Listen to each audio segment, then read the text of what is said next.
talking to all the analysts and the pundits and the reporters and everybody else in between out there. You don't get to dictate for the paying audience what they like and what they dislike. I could make the argument that the fact that this stuff has been politicized, because it clearly has been, and people are forced to take sides, is something that's working to the benefit of the WNBA, because we're talking about the WNBA more than we ever have. That's a good point. We are talking about the league more than we ever have. Is this a case of all publicity is good publicity? Also, to Stephen A's earlier point, right now, you must lock your doors and prepare for a full impact. Professional basketball as a whole just received a straight hit to the chin. We are not discussing a typical locker room argument or a standard technical foul. In front of millions of people, a full-scale civil war is erupting on national television. Behind the scenes, the mainstream media is working feverishly to manage this radioactive fallout. This monster cannot be put back in the cage because all of the damage has already been done. If you appreciate this content, consider giving this video a like and subscribing to the channel. Believe it or not, more than 73% of viewers haven't subscribed yet. It's free and only takes a second, but it means the world to us. So, did you subscribe already? Great. Thank you so much for your support. Now, back to the video. I don't believe Sophie Cunningham will be with the Fever next year. I said this before. I didn't think she was going to be there this year because of the bad press. Now, everything that Sophie Cunningham did this year put the Indiana Fever and the entire league on notice. I'm sticking by it. I think they're going to try to Colin Kaepernick her, bro. I really do. It goes on to say the 30-year-old guard who joined the Fever in 2025 after 6 years with the Phoenix Mercury signed a 1-year deal for 2026 that ends soon, fueling speculation about her exit. Her summer ESPN comments warning to protect young girls from competing against biological men, which she called common sense, drew cheers from spectators and boos at games. Backers highlights her three-point shooting, enforcer style, and broad apparel, arguing the WNBA needs her more than she needs it amid rumors tied to her views. Yes, Sophie Cunningham, whether they like this or not, the pub that Sophie's getting. Like a warrior entering the octagon, Stephen Smith entered the first take set. He delivered a vicious verbal knockout blow while maintaining eye contact with the center camera. He attempted to act like a politician by playing both sides of the corporate fence for weeks. While providing scant remark to the enraged fans at home, he defended league executives. That brittle, tight cliché broke in two yesterday, causing complete chaos in the sports media. He chose to burn down the entire arena and discarded the corporate playbook. T-shirts during overtime and told us we had to leave. And this is for the girl. Or cover our shirts. This just happened. It's crazy, right? It's totally crazy. That's the mother and daughter team. It's just the other day were kicked out of the game in Atlanta. It turns out they paid like $1,000 for their tickets, which everybody was like, oh my God, $1,000 for a WNBA ticket? Like that in and of itself is shocking. And then they get kicked out because they're wearing XX and XY. Just like Cantor was kicked out of the game last night because he was wearing a woman and what she is, the definition of a woman. And it's so funny to me. It's so weird that this is becoming such a big thing. Like, honestly, you really have to make that big a deal of it? Apparently they do. There is a school of thought there that is like uber progressive and uber crazy in the athletic world and embodied by so many of these people that are in the WNBA. And they don't like what Sophie represents for a whole lot of reasons, right? Same thing with Caitlin Clark. You know the drill on that. And then you get, the Megan Rapinoe's of the world even, that feel so inclined to weigh in on this too. Like, Megan, really? Didn't you play like a bunch of 15-year-old boys and they whipped your you-know-what pretty darn fast? Like, you can't play against men, Megan. Like, what are you thinking? Sophie Cunningham, a seasoned guard, is the explosive spark for this breakdown. She committed what the front office believes to be the most serious transgression in contemporary athletics. She took the microphone and told the public the unvarnished, unadulterated truth. She refused to submit to predetermined PR guidelines and business sponsors. She uncovered widespread organizational hypocrisy and advocated for biological justice in women's sports. The league owners are now aggressively planning a brutal effort to ruin her career. can wake up and say, I'm a female and I want to participate in the NBA according to the letter of the language of the law, you can actually get away with it. And that needs to be clarified. Clearly, that's a political position to take. And I think on one hand, Enos Cantor was very wrong. It was a classless thing for him to do. Well, I don't even think it's a political issue. That's the craziest part. It's not a political issue. It's a common sense issue. The WNBA, they maybe have turned it into a political issue because they refuse to use basic logic and anatomy. But it's not really a political issue. Or it shouldn't at least be a political issue. Maybe that's a better way to put it. It shouldn't be a political issue because it's common sense. But it's a political issue because those who are delusional have been catered to for far too long. To now they're believing their own delusions, and common sense needs to step in every now and then and just smack you over the head. Because it's not, the ladies that are playing don't have anything to do with this. The league does. Its collective bargaining agreement may be the case. The liberal tilt that it has might be a cause or a cause effect to some degree. I get all of that, but the actual ladies that are involved, they have nothing to do with this, and they don't deserve to be agitated the way he clearly was willing to do in attendance at the game. It wasn't just about him standing, but he was just about to step to her. You got no business doing that. He was just about to step to. You don't believe that, Stephen A., do you? You don't believe that, Stephen A. She ran across the entire court. She went from one side of the court to the other side of the court to get into his face. You don't believe he was going to step on the court, do you? Behind closed doors, a clandestine coalition of billionaire team owners convened a covert emergency meeting. They had no intention of imposing a light suspension or a routine fine. Finding a legal loophole to exile her permanently was their stated objective. They intended to cancel her contract and take away all of her endorsement deals. Music. To terrorize every locker room, they intended to carry out a total career erasure. This was a planned hit meant to intimidate anyone who dared to cross the line. She sprints down across the other side of the court, barking at him, losing her mind.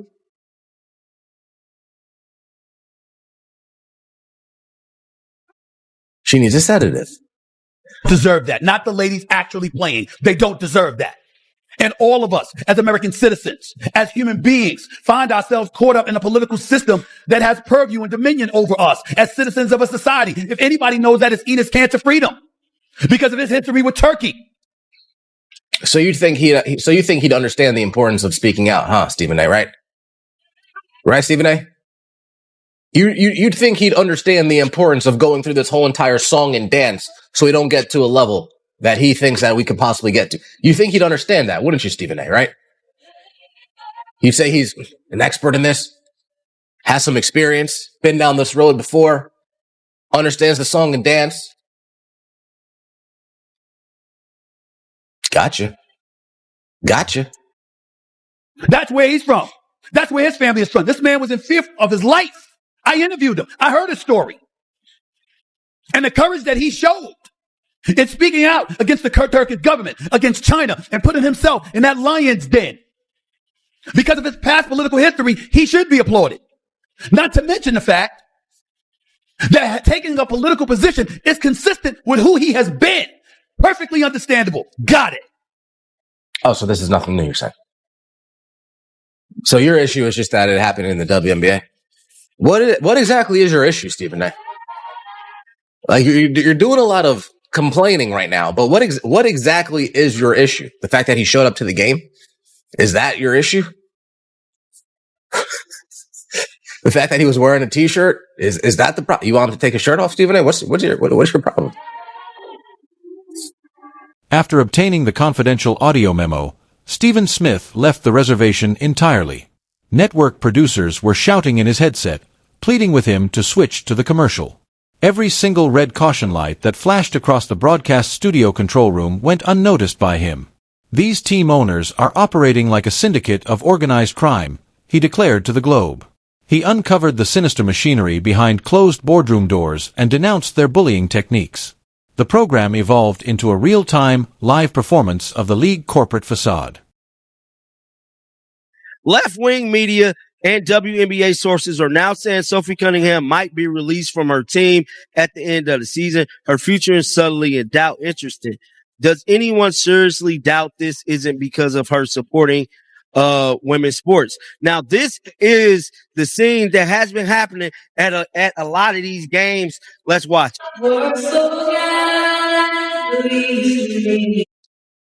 So as you guys can see here, this is the Indiana Fever, man. Look at Caitlin. Caitlin did this. This was at the Atlanta Dream game. Caitlin did this before. She didn't have her hand on her heart. Now, I'm not saying now I'm going to sit here and nitpick Caitlin for her political views, but this looks spooky, CC. This looks spooky. Goes on to say sources within WNBA are now saying the league plans to release Sophie Cunningham in the offseason as effectively banish her from playing in the WNBA ever again. What did I tell y'all? They finna Colin Kaepernick Sophie. I knew it. Ain't no team gonna sign her.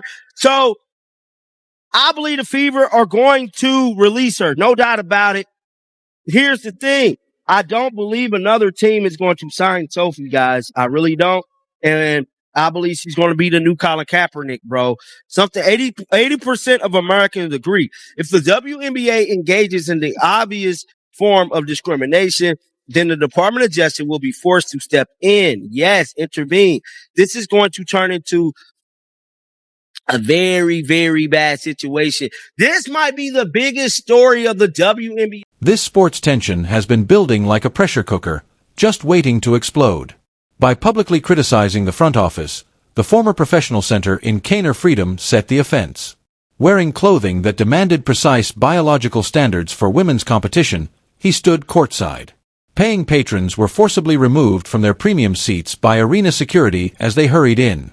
Due of their simple biological tease, mother and daughter spectators who were paying top dollar were expelled. The league made the decision to openly declare war on its own paying patrons. When Sophie Cunningham witnessed the oppressive censorship, she refused to turn a blind eye. She strengthened her commitment to safeguarding female athletes and openly supported the common-sense position. Everyday sports fans nationwide gave her remarks thunderous standing ovations. It also caused complete terror among business partners and progressive executives at the same time. She quickly became the focal point of the most intense cultural conflict in the history of contemporary sports. The front office became aware that their own starting lineup was experiencing an uncontrollable uprising. The league leaders believed they could coerce Sophie Cunningham into making a humiliating public apology. They anticipated that she would issue a prearranged apology and fade into obscurity. Rather, she defended the center of the cage like a top striker.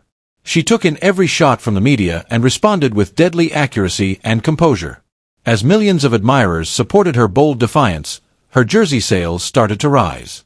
The millionaires came to the conclusion that this athlete could not be intimidated. You expect the leadership to remain unwavering when a scandal of this size breaks. You anticipate that Commissioner Kathy Engelbert will take the strong stance at the podium. You anticipate a formal news conference outlining the league's position to the world sports fans. Rather, the commissioner opted for total capitulation after observing the raging fire. She became aware that the entire company had been taken over by the renegade billionaire owners behind her back. She was aware that she was clutching a pail full of holes while standing on a sinking ship. According to reports, Kathy Engelbert stormed out of a contentious meeting of the Board of Governors. She left her position after slamming her keys on the mahogany table. She declined to act as a corrupt owner cartel's public human shield. She chose to leap before the plane crashed because she anticipated the legal catastrophe. There was a huge power vacuum at the top of the sport as a result of the commissioner leaving. Officially, the asylum is now administered by the prisoners with no adult oversight or accountability. Now allow the enormity of this unheard-of corporate collapse to sink in. The leader of a major American professional sports league literally quit under intense internal pressure. She left because it was no longer possible to publicly justify the vicious plotting and backstage sabotage. Every franchise has its battle line set, but the front office is entirely empty. In the history of contemporary sports, we have never witnessed an institutional breakdown this swift and catastrophic. The league is navigating a tremendous Category 5 cultural hurricane while drifting without a captain. Now, the millionaire owners are trapped in a trap they set for themselves. They have a strong desire to launch a complete blackball effort against Sophie Cunningham. They want to ensure that no team offers her a spot on the roster for the upcoming season. They want to use her as a model for other players who are thinking about using their right to free expression. They will immediately start a nationwide fan boycott if they proceed with this retaliatory ban. Millions of furious fans will immediately cease watching games and buying official team gear. See what transpired when business sponsors witnessed Stephen Smith reveal this shocking fact. Currently, major financial partners are reconsidering their long-term endorsement arrangements in private. Companies don't want their logos to be displayed on an open battlefield during a civil war. Instead of an authoritarian crackdown on specific athletes, they signed up for positive athletic empowerment. This league's financial underpinning will collapse overnight if the sponsors begin to withdraw their funding. Although the owners may have ruined their own future, they believed they were demonstrating their dominance. In professional sports, the double standard has officially escalated to the point of complete ridiculousness. As long as they obey commands, athletes are continuously urged to voice their opinions on political matters. A player is targeted the instant they voice a viewpoint that conflicts with corporate ideology. Sophie Cunningham had the audacity to express what the great majority of regular sports fans think. She maintained that only real biological female athletes should be able to participate in female sports.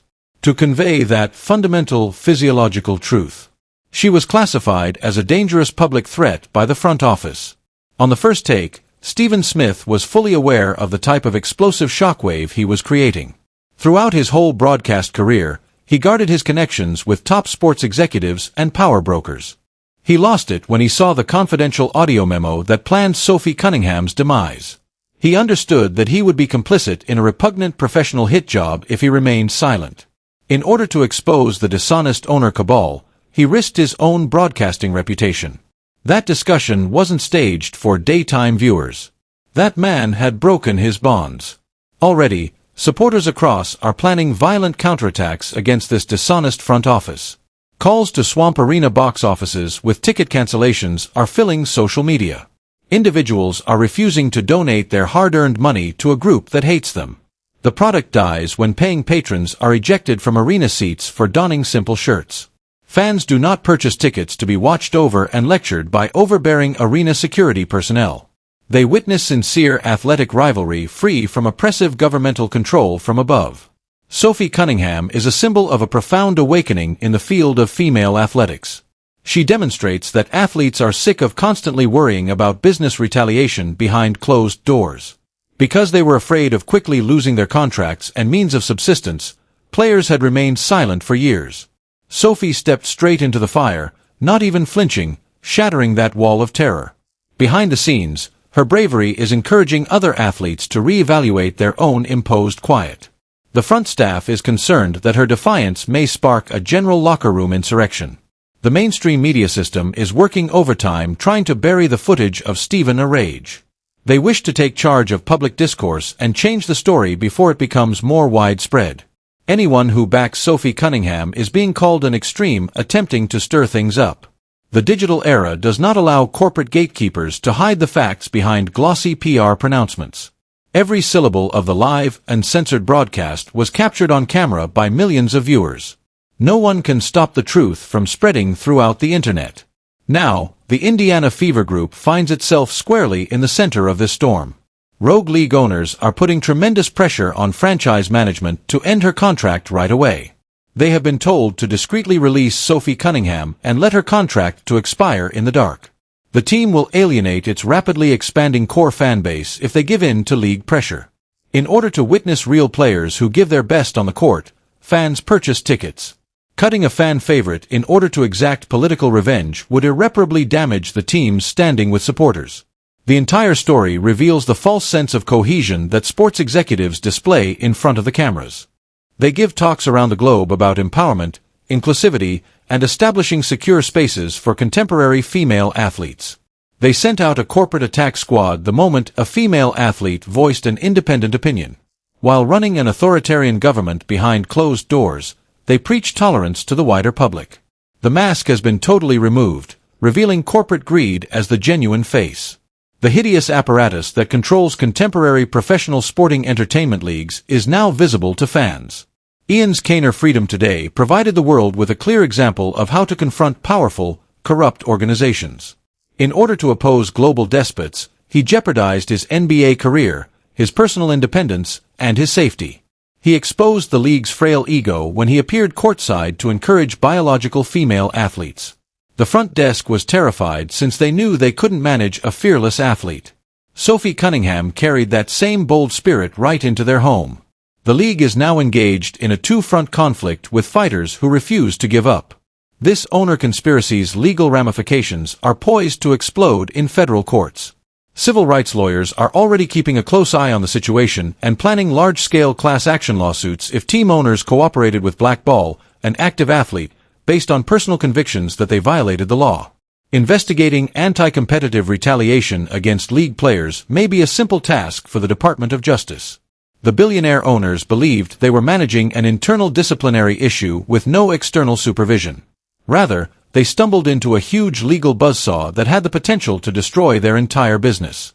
Take a look at how fiercely the sports industry is responding to an unprecedented corporate civil war. Every day, podcasters, independent journalists, and seasoned analysts analyze every facet of this issue. Alternative media is taking over the microphone from established sports networks. The league remains silent every day. Online, the public outcry intensifies and becomes more hostile. When your own commissioner left in disgust, it is impossible to avoid a scandal. There is no sign of improvement, and the harm to the brand is growing hourly. Sophie Cunningham did not ask to be involved in this enormous political conflict. She entered this league as a competitive competitor with the ability to play defense and drain three-pointers. She merely provided an honest and logical response when asked about the future of women's sports.